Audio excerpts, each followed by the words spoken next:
What's going on?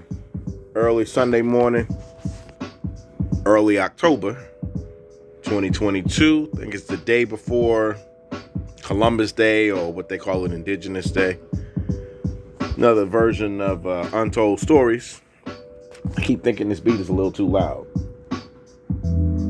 Turn it down a little bit. Not too much, but turn down a little bit. That's something I noticed. It's like the fourth. I never do more than one take. It's like the fourth take. I must be losing it. But I notice when I hold the camera down, my eyes are down. Then when I hold the camera up, my eyes are up, and it looks more up. But then I hold it down, everybody's like you been drinking or something? And no, it's the first thing in the morning. So I'll try to hold it up, but that's probably not gonna work because this shoulder probably give out. Anyway, speaking about not an event so much, but speaking about some practices, some, if you will, some what I guess could be norms or should be normal for when you come home as in come home from being locked up. I remember we would have people calling us, leaving messages, or we speak to them directly, and they would say, "Hey, yo, Black, what's going on, man? I just came home. You think you could put me on?" And, same with me. I, come home and, "Peace, coach. This is so-and-so. I just came home, man. I just wanted to know, maybe in Montclair you could put me on a showcase." And, I thought it, but I didn't make a big deal of it. But more now I'm thinking than I was thinking back in the day. To me, when you just get home, your top priority, I don't think it should be wanting to go to Montclair and, be be on a flyer and be on the stage. I don't think your top priority should be being down the African Globe, down in Newark, and, we put you on the stage. So, I was speaking to Self, Custodian of Records, Grizzly Adams, thinking all the monikers he got.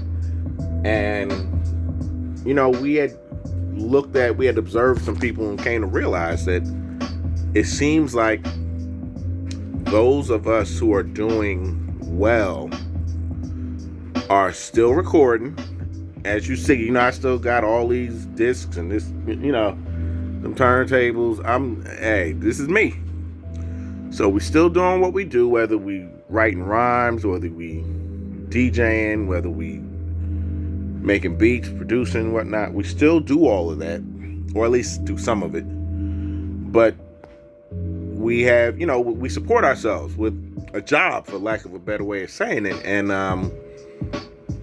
there was some folks who, you'd have a little job, and I think they call it a Mickey Mouse job. And people would do that just to help support themselves, but they really looked at it as they were supporting themselves with their music or their art or whatever it is they were doing. And that's what I noticed. A lot of us, we come to see when we get older. I'm thinking of Chief Boogie. Rest easy, Chief Boogie. Good brother. We knew him for his rhymes. We knew him for the fact that he was actually putting CDs out. That's what I remember. Like rhyming and all that was nice, but the fact he actually was putting his product out. You can actually go somewhere, talk to him, and he'd say, "Here's my CD. You got $5, $10, whatever." And boom, a lot of people, they didn't have it like that.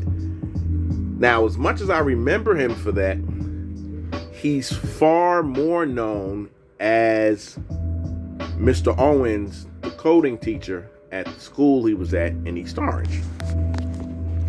And when he left us, when he was taken from us, let's call it, that people knew him far more in that respect for his profession, what he was doing, with his job, 9 to 5, 8 to 4, whatever you want to call it. And that's what I think a lot of folks need to realize. You can have your art, and you can put your art out. And, you don't have to have someone put you on. This is 2022. You don't have to have someone put you on Spotify or someone put you on iTunes or even Amazon Music or whatever it is. Whether it be all these folks I'm seeing, like, man, look, Armageddon, my man DJ Wax, my man Abstract Process down in Baltimore, Custodian of Records, Sean Love. I'm looking at all these folks, whether they're on Bandcamp or whatever. You don't have to have somebody put you on. And it's not a crime for you to have a job to support yourself. You're supposed to support yourself. So I'm just saying that in regard to what I think when we go back, we used to look at and dream and fantasize what we needed to do. And I don't think a lot of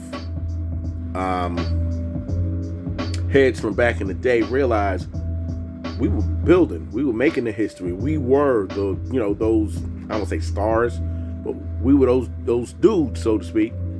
We didn't need all the deals. We had our own deals. We were building and making ourselves. And just look at the way it is now. Just something, for people to realize. Just be yourself. Support yourself. Speaking easy with the coach. Peace.